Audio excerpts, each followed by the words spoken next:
Okay, अब हम question number 5 पे मूव ऑन करते हैं। यहाँ पे दिया हुआ है given sec theta equal to 13/12 calculate all trigonometric ratios.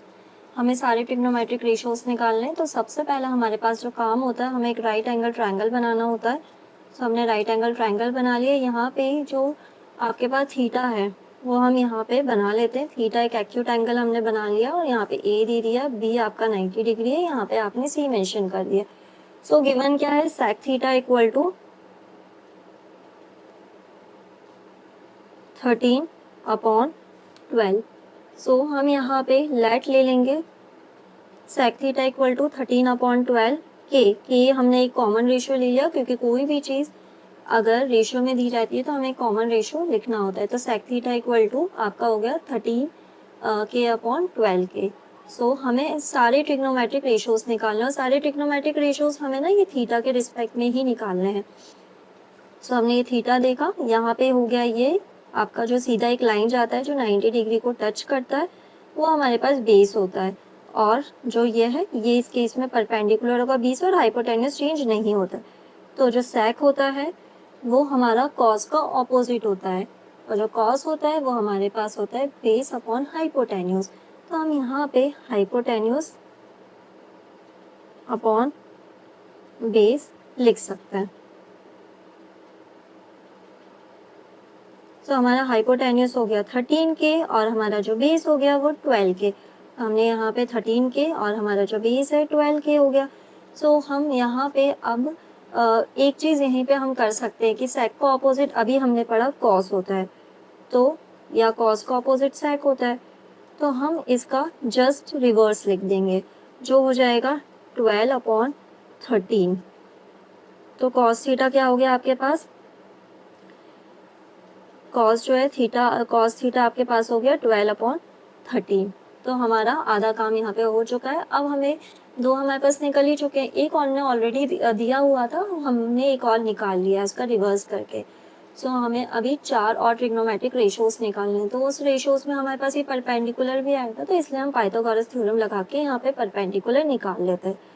तो हम पाइथागोरस थ्योरम यहाँ पे निकाल लेते हैं, जो होता है हाइपोटेन्यूस का स्क्वायर इक्वल टू बेस का स्क्वायर प्लस परपेंडिकुलर का स्क्वायर। तो हाइपोटेन्यूस जो है वो आपके पास AC है, उसका स्क्वायर है, और जो बेस है वो आपके पास AB है, उसका स्क्वायर है, और परपेंडिकुलर है आपके पास BC, उसका स्क्वायर। तो AC आपके पास 13K का होल स्क्वायर करोगे, AB जो है 12K का होल स्क्वायर करोगे, BC जो है एज इट इज आप लिख दीजिए, ये हो गया 169K स्क्वायर, ये 144K स्क्वायर प्लस BC का स्क्वायर। अब यहाँ पे 169K square minus 144K square, ये BC के स्क्वायर के इक्वल हो जाएगा। 169 में से 144 अगर आप माइनस करोगे तो 25K square equal to BC square.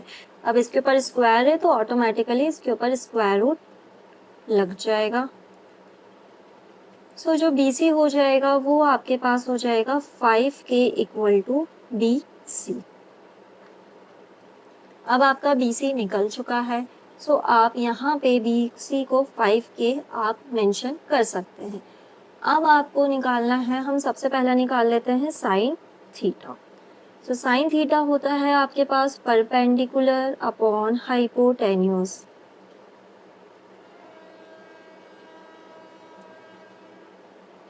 अब हम दोबारा डायग्राम पे चलते हैं। थीटा से जो सीधी लाइन गई 90 को टच करेगी, वो हमारे पास बेस होता है, और ये जो है आपके पास परपेंडिकुलर हो जाएगा बी से सी तक, और हाइपोटेन्यूस चेंज नहीं होती है। तो परपेंडिकुलर हमारे केस में ये BC हो गया और हाइपोटेन्यूस हो गया AC। तो हमने लिखा BC अपॉन AC। तो BC की वैल्यू हमारे पास अभी हमने निकाली, क्या थी 5K, और AC की जो वैल्यू थी वो 13K। सो हमारे पास साइन थीटा जो है वो आ चुका है 5/13।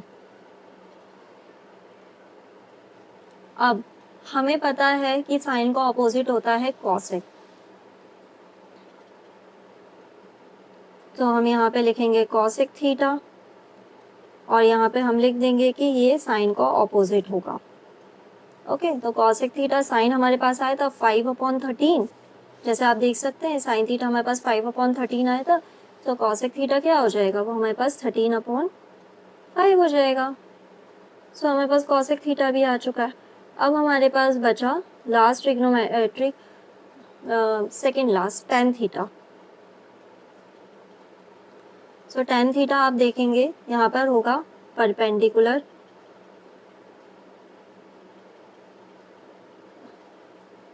Upon base.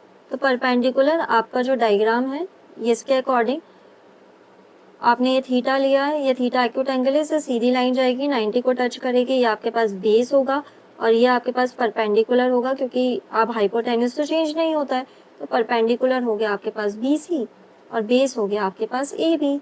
तो BC की वैल्यू जो है वो आपके पास है 5K, AB की वैल्यू जो है वो है आपके पास 12K। तो K से K कैंसिल आउट, और tan थीटा की वैल्यू आपके पास हो गई 5/12। अब जो tan है ऑपोजिट होता है किसका, कॉट का। सो आप कॉट थीटा जो है यहाँ पे आप लिख देंगे 12/5। सो हमारा ये भी क्वेश्चन कंप्लीट होता है। तो हम यहाँ पे क्वेश्चन नंबर 6 देख लेते हैं। यहाँ पे एंगल है और एंगल बी दो एक्यूट एंगल है और जो कॉस है वो कॉस बी के इक्वल है। तो आपको शो करना है angle A equal to angle B होना चाहिए। तो हमने गिवन लिख लिया, एंगल ए और एंगल बी जो है एक्यूट एंगल है और cos A equal to cos B हमारे पास दिया हुआ है। तो कॉस ए भी बेस अपॉन हाइपोटेन्यूस होता है और कॉस बी भी बेस अपॉन हाइपोटेन्यूस होता है। तो ट्रिग्नोमेट्री में सबसे पहला काम हमारे पास होता है कि हमने एक राइट एंगल ट्रायंगल बना लिया है। तो राइट एंगल ट्रायंगल में बनाने के लिए आपको जो दो एक्यूट एंगल दिए थे ए और बी मैंने प्लेस कर दिया और यहाँ पे जो है सी मैंने प्लेस कर दिया है। अब इसके बाद आपको जो दिया है cos A equal to cos B है, तो हमें जो है कॉस हमने लिख लिया base upon hypotenuse, cos B भी बेस अपॉन हाइपोटेन्यूस।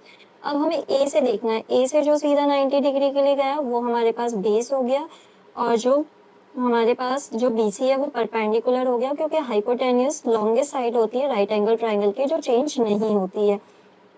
तो कॉस ए के अकॉर्डिंग बेस जो हो जाएगा वो AC होगा और हाइपोटेन्यूस होगा AB। अब हम कॉस बी से देख लेते हैं। अब हमने कॉस बी से देखा, ये तो हाइपोटेन्यूस ही रहेगा। अब ये बी से देखा, बिल्कुल एक सीधी लाइन लेके जानी है जो 90 डिग्री के एंगल को टच करे। तो हमने 90 डिग्री के एंगल को टच कर रहा है, तो यहाँ पर ये हो गया बेस और हाइपोटेन्यूस एज इट इज रहता है। अब हाइपोटेन्यूस से हाइपोटेन्यूस क्या हो गया, कैंसिल हो गया।